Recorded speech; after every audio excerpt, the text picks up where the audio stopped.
नमस्कार दोस्तों, मैं प्रशांत आप सबका स्वागत करता हूं। UP PCS pre GS mark test का ये दूसरा वीडियो है। इससे पहले एक वीडियो और इस चैनल पे अपलोड कर दिया गया है, तो उसे अभी तक अगर आपने नहीं देखा है तो आप इस चैनल पे जा करके उसे देख लीजिए। देखिए, इस मार्क टेस्ट में कुल 30 प्रश्न होंगे और वास्तविक परीक्षा के समानांतर ही इन प्रश्नों का चयन हमने किया है, तो इसे बहुत गंभीरता से आपको लेने की जरूरत है। और इसलिए एक पेज ले लीजिए, उस पे 1 से लेकर 30 तक नंबरिंग कर लीजिए और उस पे जो है जैसे प्रश्न आपको दिख रहे हैं उसके अकॉर्डिंग सही उत्तर लिखते जाइए। अंत में कैलकुलेशन करिए कितना आपने सही किया, कितना गलत किया। सही करने पे 1 नंबर मिलेगा और गलत करने पे 1/3 नंबर काटे जाएंगे। इस आधार पे आप करिए और अंत में देखिए कि क्या 20 से ज्यादा प्रश्न का उत्तर आप दे पाए हैं या नहीं। सामान्य अध्ययन के सभी जो विषय हैं उन सबको मिला करके ये 30 प्रश्न होंगे। तो यहाँ पर प्रश्न दिख रहा है, मैं इसको पढ़ूंगा भी, आपको भी दिख रहा है, आप भी पढ़िए। अगर आपको उत्तर देने में देर हो रही है तो आप वीडियो को पॉज कर दीजिए, आराम से उत्तर दीजिए और आगे बढ़ते हुए चलिए, ठीक है। तो पहला प्रश्न, तुगलक शाह के न्याय से भेड़िए को भी इस बात का साहस नहीं होता था कि वह किसी भेड़ की ओर देखे। उपरोक्त वाक्य किस शासक के संबंध में है तथा किस विद्वान द्वारा प्रस्तुत किया गया है? तो Ghiyasuddin Tughlaq Barani, Muhammad bin Tughlaq Ibn Battuta, Firoz Shah Tughlaq Faizi, Ghiyasuddin Tughlaq Ibn Battuta. जल्दी से इसका उत्तर दीजिए, ABCD। तो इसका उत्तर है A, गयासुद्दीन तुगलक, और बर्नी ने यह बात कही है, ठीक है। तो गयासुद्दीन तुगलक के बारे में यहां पर कुछ फैक्ट दिए गए हैं। तो ये तुगलक वंश का प्रथम शासक था और उसके शासनकाल में अलाउद्दीन के समय की कठोर जो दंड व्यवस्था थी उसे समाप्त कर दिया गया था। लेकिन चोरी करने वाले एवं सरकारी धन की बेईमानी करने वालों तथा चोरों को कठोर दंड दिया गए और बर्नी ने तुगलक शाह के न्याय से भेड़िए को भी इस बात का साहस नहीं होता था कि वह किसी भीड़ की ओर देखे, ये कहा था। तो विकल्प A सही है पहले प्रश्न का। दूसरा, निर्देश। आगामी प्रश्न में 2 वक्तव्य हैं, एक को कथन A तथा दूसरे को कारण R कहा गया है। इन दोनों कथनों का सावधानी पूर्वक परीक्षण कर इस प्रश्न का उत्तर नीचे दिए गए कूट की सहायता से चुनिए। कथन A, मराठा काल में सरजामी प्रथा भू राजस्व प्रशासन से संबंधित थी। कारण, इस काल में समाज के सबसे निचले तबके के मजदूरों तथा अष्टप्रधान में सम्मिलित मंत्रियों को सरजामी भूमि उनके निर्वहन के लिए प्रदान की जाती थी। जल्दी से इसका उत्तर बताइए। देखिए, अगर थोड़ा दिमाग लगाएंगे तो कहीं पर भी जो है निचले तबके के मजदूरों, ये पूरे जो है राजाओं के इतिहास में इस तरह का कोई जिक्र नहीं मिलेगा आपको। तो ये A सही है परंतु R गलत है। 2 का हमारा उत्तर है C। तो मराठा काल में भू राजस्व प्रशासन से संबंधित एक सरजामी प्रथा प्रचलित थी और मराठा जागीरदारों को सरंजामी भूमि उनके निर्वहन के लिए प्रदान की जाती थी। तो दूसरे का C। अगला, तीसरा, निम्न महापुरुषों में से किसे भारतीय जागृति का जनक, भारतीय राष्ट्रवाद का पैगंबर, भारतीय पुनर्जागरण का पिता, भारत का प्रथम आधुनिक पुरुष, आधुनिक भारत का पिता, अतीत और भविष्य के मध्य सेतु, भारतीय राष्ट्रवाद का जनक तथा युग दूत जैसी महान उपाधियों से विभूषित किया गया है? निश्चित रूप से आसान प्रश्न है। स्वामी विवेकानंद, देवेंद्रनाथ टैगोर, स्वामी दयानंद सरस्वती और राजा राम मोहन राय। तो इसका उत्तर है राजा राम मोहन राय, D, राजा राम मोहन राय, ठीक है, D। अगला, निम्नलिखित टिप्पणी को ध्यानपूर्वक पढ़िए। तो अभी तक के प्रश्न में सबसे मुश्किल प्रश्न ये अब आपके सामने आ गया। हालांकि थोड़ा सोच लेंगे तो इसका उत्तर आप दे भी लेंगे, दोनों बात है। 1743 में जब वह इंग्लैंड से मद्रास आया था तो उसकी उम्र 18 वर्ष थी। 1767 में जब वह 2 बार गवर्नर बनने के बाद हमेशा के लिए भारत से रवाना हुआ तो यहां उसकी दौलत 4 लाख पाउंड के बराबर थी। दिलचस्प बात यह है कि गवर्नर के अपने दूसरे कार्यकाल में उसे कंपनी के भीतर फैले भ्रष्टाचार को खत्म करने का काम सौंपा गया। लेकिन 1772 में ब्रिटिश संसद में उसे खुद भ्रष्टाचार पर अपनी सफाई देनी पड़ी। उसे भ्रष्टाचार आरोपों से बरी तो कर दिया गया, लेकिन 1774 में उसने आत्महत्या कर ली। उपयुक्त टिप्पणी का संबंध किस गवर्नर से है? Verelst, Warren Hastings, Robert Clive, Sir John Macpherson. ABCD। तो निश्चित रूप से यह रॉबर्ट क्लाइव के बारे में कहा जा रहा है। भारत में अंग्रेजी शासन को स्थापित करने में इसका सबसे अधिक योगदान रहा है। तो यह रॉबर्ट क्लाइव के बारे में कहा गया है। अगला 5वां, निम्नलिखित कथनों पर विचार कीजिए। कथन ए, संविधान के अनुच्छेद 32 को डॉक्टर अंबेडकर ने इसकी आत्मा कहा था। कारण, अनुच्छेद 32 मौलिक अधिकारों के अतिक्रमण के विरुद्ध प्रभावी उपचार का प्रावधान करता है। नीचे दिए गए कूट से सही उत्तर चुनिए। सही उत्तर जल्दी से बताइए। तो देखिए, अनुच्छेद 32 मौलिक अधिकारों के अतिक्रमण के विरुद्ध प्रभावी उपचार का प्रावधान करता है, यानी आप अपने मौलिक अधिकारों को लागू करवाने के लिए या आपके मौलिक अधिकारों का हनन हो रहा है तो आप सुप्रीम कोर्ट में जा सकते हैं। तो इसी वजह से, इसी कारण से जो है अनुच्छेद 32 को डॉक्टर अंबेडकर ने इसकी आत्मा कहा था, और इसलिए ए तथा आर दोनों सही हैं और ए का सही स्पष्टीकरण आर है। आइए देखें, तो इसका उत्तर ए है। अगला, निम्नलिखित में से कौन सा युग्म सही सुमेलित नहीं है?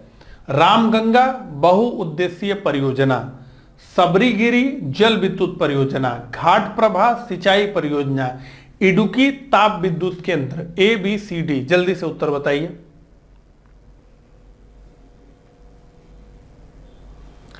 तो ये इडुक्की, ये ताप विद्युत केंद्र नहीं है, ये जल विद्युत केंद्र है। आइए व्याख्या देखें। तो केरल के इडुक्की जिले में पेरियार नदी पर अवस्थित इडुक्की ताप विद्युत केंद्र न होकर एक जल विद्युत परियोजना है, अतः युग्म डी सही नहीं है। अन्य युग्म सही सुमेलित हैं। ठीक है, तो डी इसका उत्तर हो गया। आगे, पृथ्वी का सबसे बड़ा महाद्वीप एशिया विश्व के लगभग कितने प्रतिशत क्षेत्रफल पर विस्तृत है? 10%, 30%, 50%, 70%। जल्दी से बताइए। ABCD। तो एशिया महाद्वीप 30% क्षेत्रफल पर विस्तृत है। आइए देखें।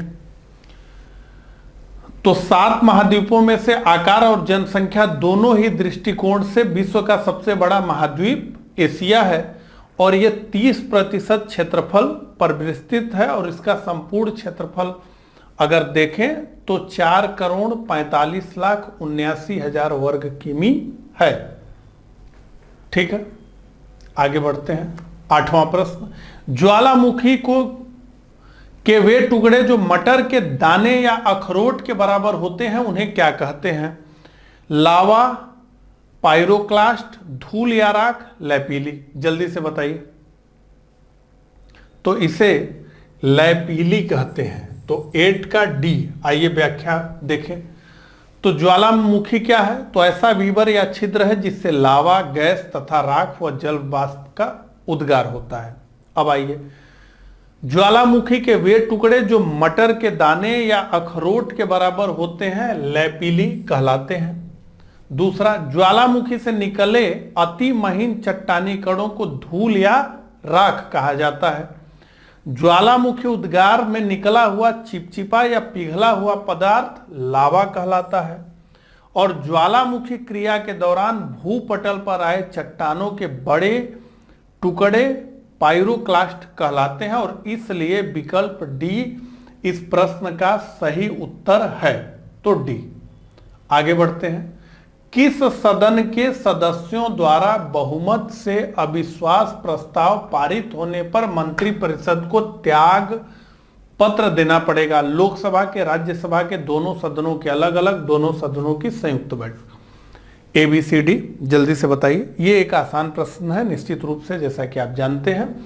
और लोकसभा के, तो कोई भी सरकार तब तक सरकार है भारत में जब तक कि लोकसभा में उसका बहुमत है, और अगर लोकसभा में बहुमत नहीं है तो सरकार नहीं है। और ये बात किस अनुच्छेद में लिखी गई है ये कमेंट करके आप मुझे बताइए। आगे बढ़ते हैं। तो ए लोकसभा इसका उत्तर है। 10वें प्रश्न पर हम लोग आ गए हैं। तो निम्नलिखित कथनों पर विचार कीजिए। निर्वाचन क्षेत्रों के पुनर्निर्धारण के लिए विशेष बहुमत की आवश्यकता होती है, और दूसरा, उच्चतम न्यायालय एवं उच्च न्यायालय की शक्तियों में संशोधन के लिए केवल राष्ट्रपति की स्वीकृति आवश्यक है।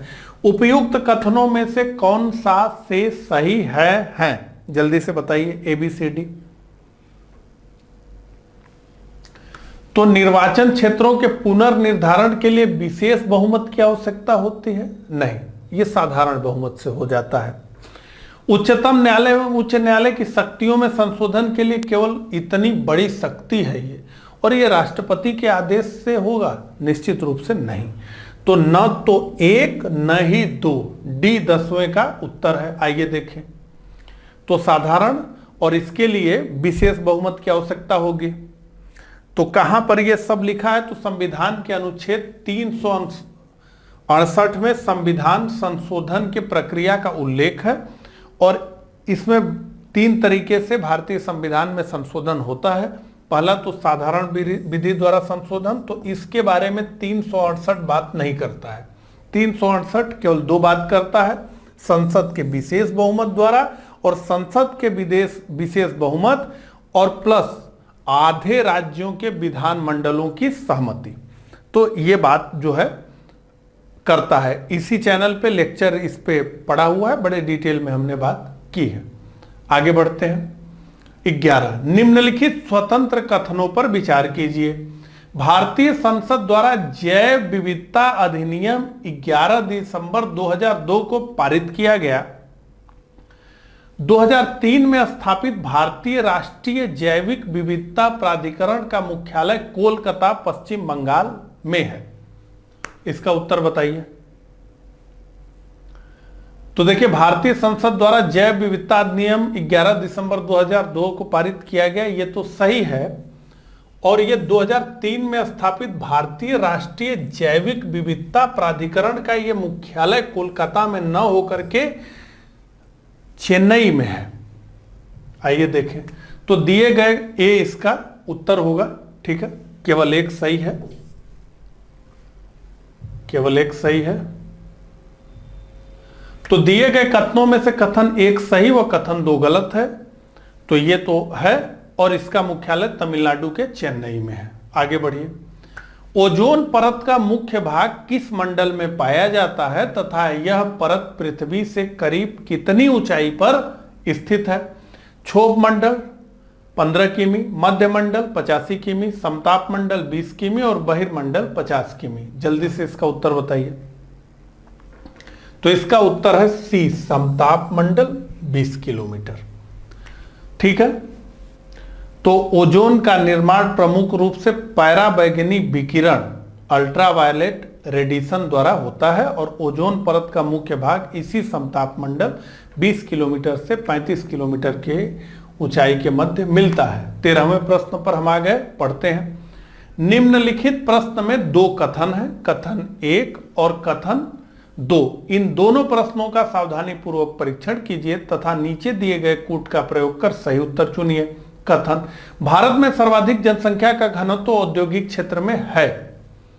दूसरा, औद्योगिक क्षेत्रों में अनुकूल परिस्थितियां उपस्थित होने के कारण जनसंख्या समानांतर श्रेणी की दर से बढ़ती है।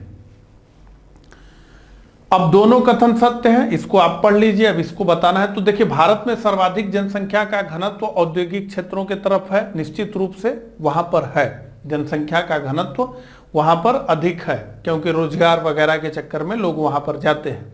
लेकिन ये दूसरी बात कहा जा रहा है कि औद्योगिक क्षेत्रों में अनुकूल परिस्थितियां उपस्थित होने के कारण जनसंख्या समानांतर श्रेणी अर्थमेटिक प्रोग्रेशन के दर से बढ़ती है। तो जनसंख्या कभी भी अर्थमेटिक प्रोग्रेशन के दर से नहीं बढ़ती है, निश्चित रूप से।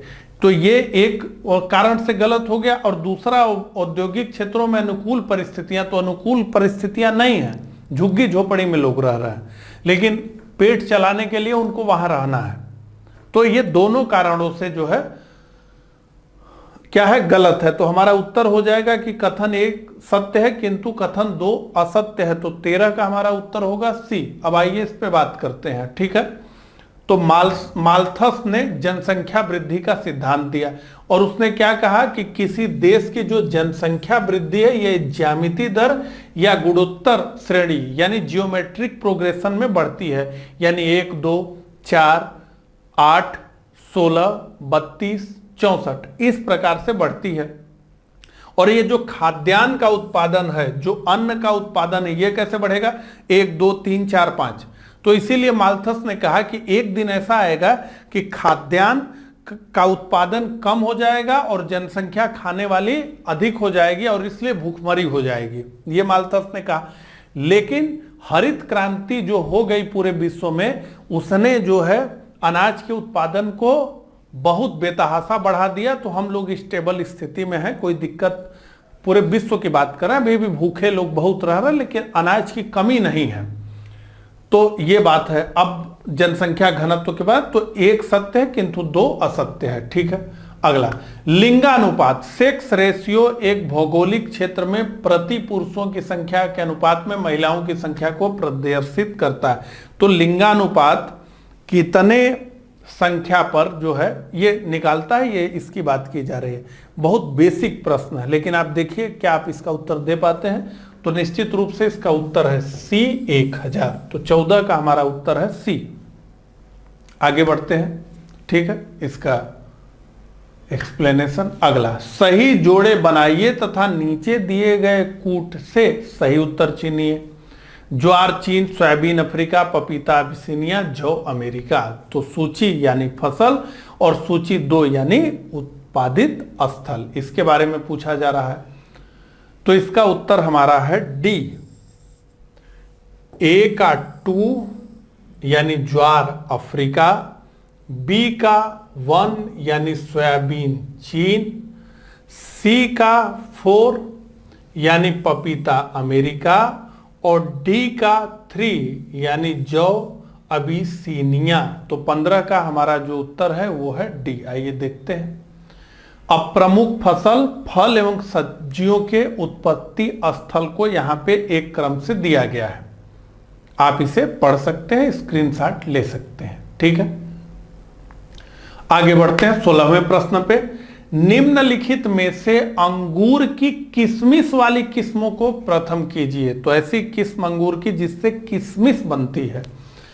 तो थॉम्पसन, पूसा, सीडलेस किशमिश, मस्कट। तो कौन सा जो है 1 व 4, 2 व 3, 1, 2 व 3, 1, 2, 3 व 4, ए बी सी डी। तो 16 का उत्तर बताइए। तो इसका उत्तर है डी। ये सभी जो किस्म हैं ये अंगूर की किशमिश वाली किस्म ही हैं। अब आइए थोड़ा सा अपने जनरल नॉलेज में वृद्धि करिए। अंगूर के बारे में इतने फैक्ट एक जगह देखिए। आइए, तो भारत में अंगूर की उत्पादकता विश्व में सर्वाधिक है, पहला पॉइंट। अंगूर की बागवानी महाराष्ट्र में काली मृदा में की जाती है, दूसरा पॉइंट। और अंगूर की प्रमुख किस्में इस प्रकार हैं। तो ये तो किशमिश वाली किस्म हो गई, थॉम्पसन, पूसा, सीडलेस किशमिश, मस्कट। अब बात करते हैं शराब बनाने वाली किस्म की। तो ब्यूटी सीडलेस और ब्लैक चंपा, इससे शराब बनता है। और डिब्बा बंदी वाली अंगूर की किस्म सीडलेस हिमरोड, परलैड, डिलाइट, थॉम्पसन आदि। और अंगूर की बंगलूर ब्लू किस्म वर्ष में 2 बार फल देती है। तो इतनी बात अंगूर की हमने की। अगला, सूची 1 तथा सूची 2 को सुमेलित कीजिए। सूची 1 इस्पात संयंत्र और सूची 2 सहयोगी देश। तो भिलाई इस्पात संयंत्र जर्मनी, राउरकेला इस्पात संयंत्र सोवियत संघ, दुर्गापुर इस्पात संयंत्र यूके यानी जो है ब्रिटेन, ठीक है। तो जल्दी से इसका उत्तर बताइए। तो देखिए भिलाई इस्पात संयंत्र तो सोवियत रूस के सहयोग से बनाया गया है, यानी सहयोगी देश रहा है सोवियत संघ, रूस। तो ए का 2 होगा। तो ए का 2 हमें 2 जगह दिख रहा है, बी में और सी में। तो ये डी नहीं होगा और ए नहीं होगा, ठीक है। अब कह रहा है राउरकेला इस्पात संयंत्र, राउरकेला इस्पात संयंत्र जर्मनी, ठीक है। तो ये हमारा उत्तर है बी। सूची 17 का हमारा उत्तर है बी। आइए देखें। तो कुछ प्रमुख उद्योग एवं उनकी स्थापना में सहयोगी देश तो भिलाई इस्पात संयंत्र छत्तीसगढ़ सोवियत संघ, राउरकेला इस्पात संयंत्र उड़ीसा जर्मनी, दुर्गापुर इस्पात संयंत्र पश्चिम बंगाल ब्रिटेन, बोकारो इस्पात संयंत्र झारखंड सोवियत संघ। तो विकल्प बी सही है। आगे बढ़ते हैं। भारत सरकार द्वारा आरंभ की गई निम्नलिखित योजना के बारे में विचार कीजिए। प्रधानमंत्री द्वारा इस योजना की शुरुआत 5 मार्च 2019 को गुजरात के वस्त्रल से की गई और इस योजना में असंगठित क्षेत्र के श्रमिकों को वृद्धावस्था के दौरान 3,000 रुपए की मासिक पेंशन का लाभ मिलेगा। इस योजना के पात्र 18 से 40 आयु समूह के घर से काम करने वाले श्रमिक, ईंट भट्ठा मजदूर, घरेलू कामगार, रिक्शा चालक, धोबी, भूमिहीन मजदूर, हथकरघा मजदूर, कचरा उठाने वाले आदि ऐसे श्रमिक होंगे जिनकी मासिक आय 15,000 रुपए या उससे कम है। इतना डिटेल में ये प्रश्न पूछा गया है कि इससे काफी जो है आपको लाभ होगा। ये इस योजना के बारे में पूरी कहानी ही कह रहा है। तो ये कौन सी योजना है? वरिष्ठ पेंशन बीमा योजना, अटल पेंशन योजना, प्रधानमंत्री श्रम योगी मानधन योजना और प्रधानमंत्री सुरक्षा बीमा योजना। तो निश्चित रूप से आप लोग उत्तर खोज लिए होंगे। इसका उत्तर है सी, प्रधानमंत्री श्रम योगी मानधन योजना। तो यह है इसके बारे में। अगला, सूची 1 तथा सूची 2 को सुमेलित कीजिए तथा सूचियों के नीचे दिए गए कूट से सही उत्तर का चयन कीजिए। तो सूची 1 संधि और सूची 2 विशेषता। तो धुराग्र संधि सभी दिशाओं में गति करने वाली संधि, कंदुक खलिम संधिका एक दिशा में गति करने वाली संधि, अचल संधि फिक्स्ड ज्वाइंट गर्दन और सिर को जोड़ने वाली संधि, हिंज संधि हिंज ज्वाइंट गति न करने वाली संधि। तो इसका उत्तर जो है बताइए। तो देखिए इसका उत्तर जो है वो है बी, 19 का हमारा उत्तर है बी। आइए यहां देखें। तो धुराग संधि गर्दन और सिर को जोड़ने वाली संधि, खलिका संधि बाल एंड सॉकेट ज्वाइंट सभी दिशाओं में गति करने वाली, फिक्स्ड ज्वाइंट गति न करने वाली संधि और हिंज ज्वाइंट एक दिशा में गति करने वाली संधि। तो इसका हमारा उत्तर है बी। आगे बढ़ते हैं। निम्नलिखित रोगों पर विचार कीजिए। क्या विचार करना है? Encephalitis, meningitis, conjunctivitis, colitis. इनमें से कौन से रोग मस्तिष्क को प्रभावित करते हैं? 1 व 2, 2 व 3, 1, 2 व 3, 1, 2, 3 व 4। तो मस्तिष्क को प्रभावित करते हैं 1 और 2, इंसेफेलाइटिस और मेनिंजाइटिस। ठीक है, आइए देखते हैं। तो ए इसका उत्तर है।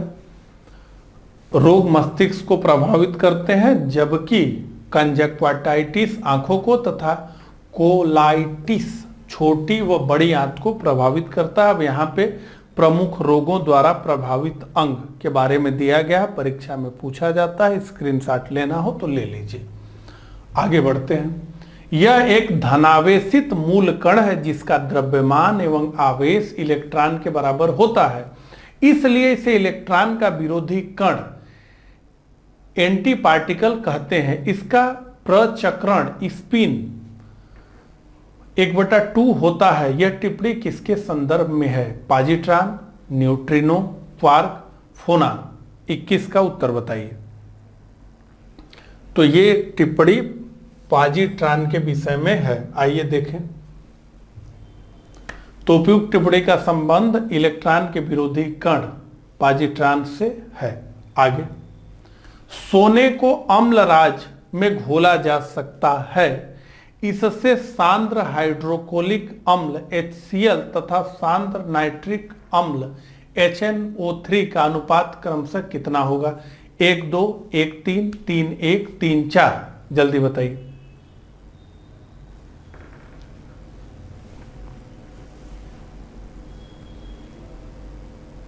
तो इसका सी उत्तर है 3:1। ठीक है, आइए देखें। तो स्वर्ण अम्लराज में घोला जा सकता है। इसमें 3 भाग सांद्र हाइड्रोक्लोरिक अम्ल तथा 1 भाग सांद्र नाइट्रिक अम्ल का सम्मिश्रण होता है। अगला, मुगल काल में प्रचलित पित्रादुरा किससे संबंधित है? गुंबद नुमा छत निर्माण शैली, संगमरमर पर अलंकृत सजावट की विधि, ऊंचे अलंकृत सिंह द्वार और इनमें से कोई नहीं। ABCD। ये आर्ट एंड कल्चर से हमारा प्रश्न है और इसका उत्तर है संगमरमर पर अलंकृत सजावट की विधि को पित्राधुरा कहते हैं। बी उत्तर है इसका। ठीक है, आइए व्याख्या देखें। तो जहांगीर के शासनकाल के अंतिम वर्षों में संगमरमर पर अलंकृत सजावट की विधि प्रचलित हुई, जिसमें संगमरमर की इमारतों व दीवारों को फूल पत्तियों से सजाने की प्रथा चलन में आई, जिसे पित्राधुरा कहते हैं। इसका प्रयोग शाहजहां ने ताजमहल में भी किया था। 24 निम्नलिखित कथनों पर विचार कीजिए। उत्तर प्रदेश में पूर्व से पश्चिम की ओर बढ़ने पर वर्षा की मात्रा सामान्यतः बढ़ती है। उत्तर प्रदेश में शीत ऋतु में दक्षिण से उत्तर की ओर जाने पर तापमान घटता है। नीचे दिए गए कूट से सही उत्तर चुनिए। एक सही, दो गलत, एक गलत, दो सही, एक व दोनों सही, एक व दोनों गलत। तो 24 का उत्तर बताइए।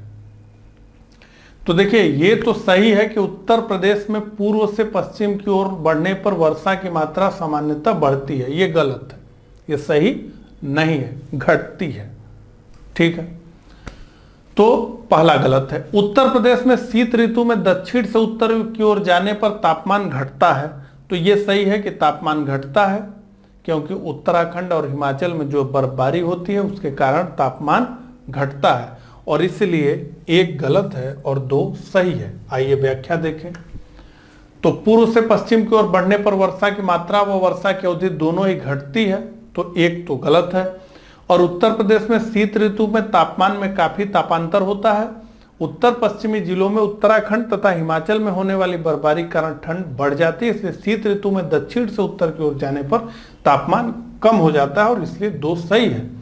25 उत्तर प्रदेश के कुछ उत्पाद जो अन्य राज्यों में विभिन्न नामों से बेचे जाते हैं के संदर्भ में निम्नलिखित युग्मों पर विचार कीजिए।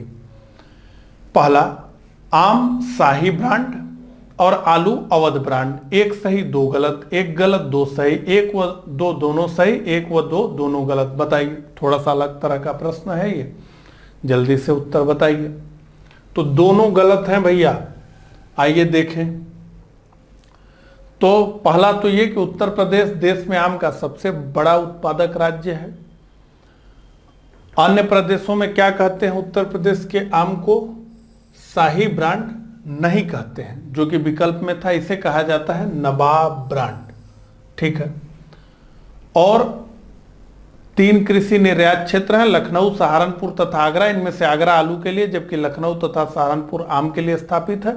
तो ये आलू को ताज ब्रांड के नाम से अन्य राज्यों में प्रचारित किया जाता है और बेचा जाता है। ठीक है, आगे बढ़ते हैं। 26 सही जोड़े बनाइए। सूची 1, सूची 2। त्रिशूल टैंक रोधी प्रक्षेपास्त्र, पृथ्वी माध्यमिक परास प्राक्षेपिक निकाय, अग्नि लघु परास सतह से वायु प्रक्षेपास्त्र, नाग सतह से सतह। तो जल्दी से उत्तर बताइए 26 का। तो 26 का उत्तर हमारा सी है, त्रिशूल लघु परास सतह से वायु। बी का पृथ्वी का 4 सतह से सतह।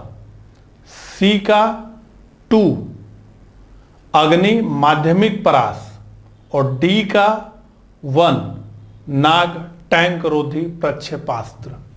ठीक है, तो सही सुमेलन इस त्रिशूल सतह से हवा में मार करने वाली मिसाइल, सतह से सतह पर मार करने वाली मिसाइल पृथ्वी, अग्नि माध्यमिक परास बैलिस्टिक मिसाइल, और नाग टैंक रोधी मिसाइल। तो सही विकल्प सी है।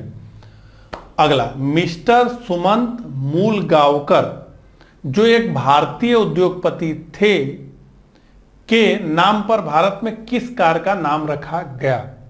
Nano, Tata Safari, Tata Sumo, Hyundai Santro. ABCD, जल्दी से उत्तर दीजिए। तो ये जो गाड़ी है वो है टाटा सुमो। तो टाटा मोटर्स में इनका बहुत बड़ा योगदान रहा है और इन्हीं के नाम पे रखा गया है। ठीक है, कैसे है? तो कार के प्रथम दो शब्द सु, सुमंत है उनका नाम, उनके नाम को, तथा मो उनके उपनाम से लिया गया है, सुमो। अगला, एमएक्स ओरिजिनल वेब सीरीज भौकाल किस जाबाज आईपीएस अफसर के जीवन चरित्र पर आधारित है? विनय तिवारी, नवनीत सिकेरा, शिवदीप वामन लांडे और अब्दुल जब्बार। आप सभी लोग देख ही चुके होंगे, तो जल्दी से इसका उत्तर भी दे दीजिए। तो इसका उत्तर है नवनीत सिकेरा। सोशल मीडिया पर भी काफी फेमस है नवनीत सिकेरा, तो बी। ठीक है, और ये पूरा उसके बारे में डिटेल दिया गया है, इसे पढ़ लीजिए। अगला, भारत में पूर्ण रूप से मलेरिया उन्मूलन का लक्ष्य किस वर्ष तक रखा गया है? 2020, 2022, 2025, 2030। इसी तरह के प्रश्न आएंगे और ये है 2030, डी इसका उत्तर है। ठीक है, तो 2030 तक पूर्ण रूप से मलेरिया उन्मूलन का लक्ष्य रखा गया, और जो महत्वपूर्ण लक्ष्य रखे गए हैं वो इसमें दिया गया है। तो आगामी लक्ष्य क्या क्या है?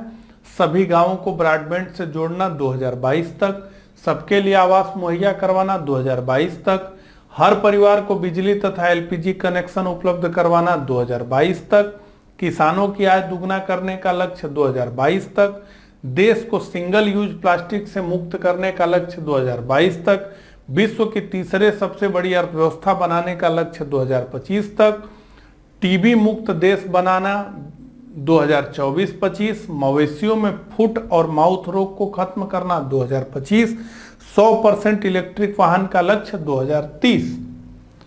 अगला, सूची 1 में कुछ फूड स्कीम दी गई है, इन्हें सूची 2 में दिए गए इनके राज्यों के साथ सुमेलित कीजिए। तो सूची 1 योजना और सूची 2 संबंधित राज्य। तो कौन सी योजना किस राज्य में चलाई जा रही है? शिव भोजन योजना, मोदी किचन, इंदिरा रसोई योजना, मुफ्त भोजन योजना, राजस्थान, महाराष्ट्र, छत्तीसगढ़, तमिलनाडु। तो जो राज्य सरकारें वर्तमान में चल रही हैं उनके नेचर से सोच करके देखिए कि कौन सी योजना कहाँ हो सकती है, उत्तर मिल जाएगा।